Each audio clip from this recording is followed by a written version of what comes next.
Uma questão que nos é colocada seguidamente quando há possibilidade de trabalhador do serviço público ou trabalhador da iniciativa privada postular isenção de imposto de renda em função de determinadas doenças, né?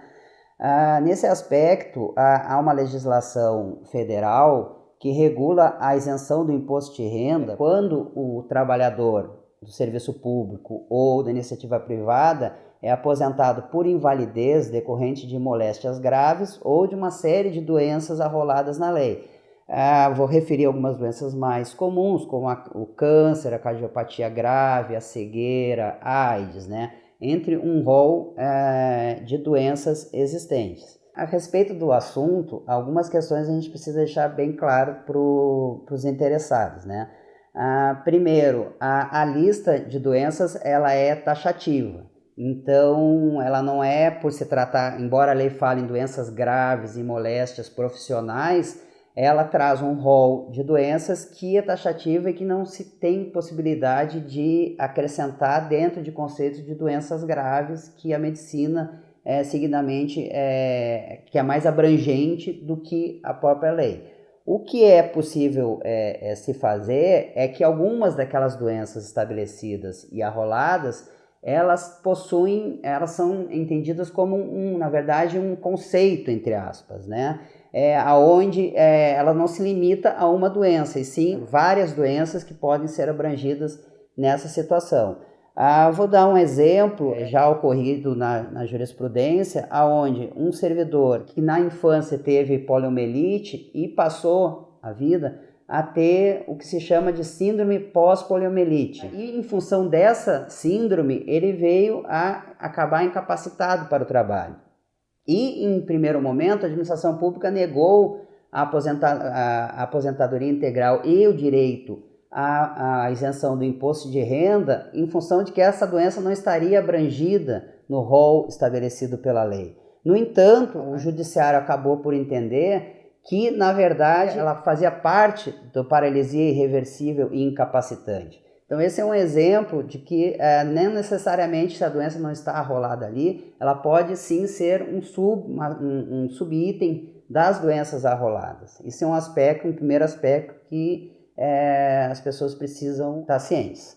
Uma segunda questão que se precisa ter claro é que algumas doenças são consideradas crônicas, então elas podem após um tratamento que o trabalhador se submeteu, elas podem não mais estar se manifestando naquele momento ou por um determinado período, e que a administração pública, em função disso, acaba por cortar a isenção.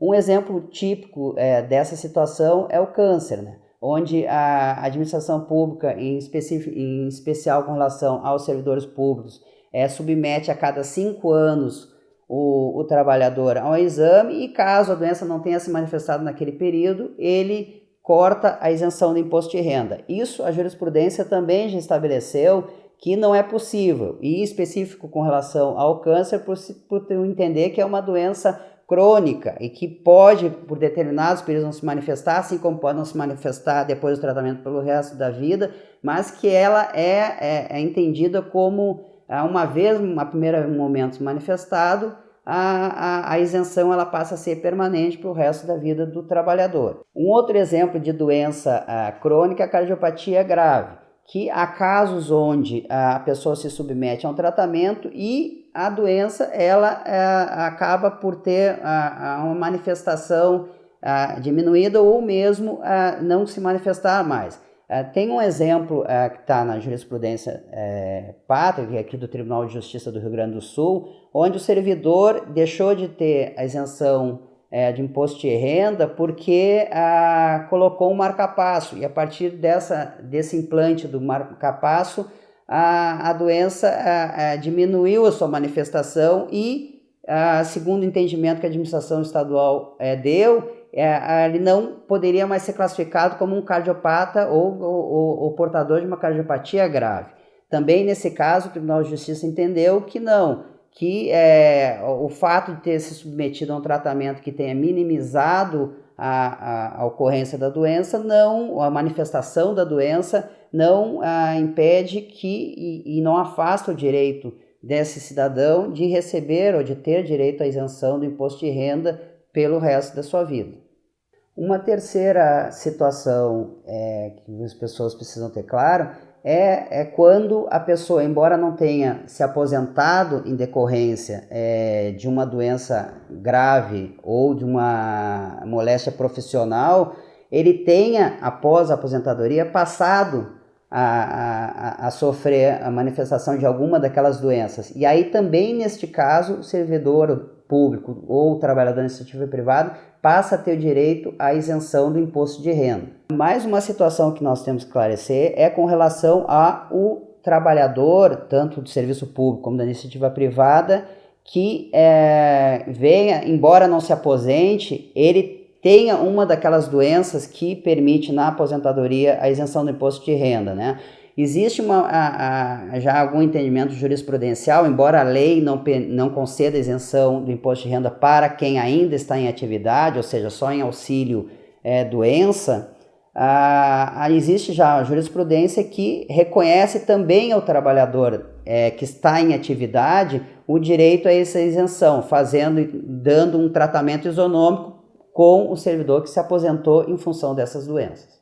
Outra questão é com relação à contribuição previdenciária, que, em princípio, pelo texto constitucional foi previsto a isenção, isso para o servidor público aposentado, a isenção de contribuição previdenciária para aqueles que viessem se aposentar em função de alguma paralisia, doença paralisante, incapacitante, melhor dizendo. E a jurisprudência está se firmando no sentido de que, na verdade, dando um tratamento também para a isenção da contribuição previdenciária, o mesmo tratamento dado pela lei para a isenção do imposto de renda, ou seja, também para aqueles servidores aposentados que foram acometidos ou aposentados ou posteriormente por uma daquelas doenças arroladas, também a jurisprudência está prevendo e fixando o direito à isenção da contribuição previdenciária. O escritório elaborou uma cartilha tratando desse assunto. Se você tem interesse em recebê-la,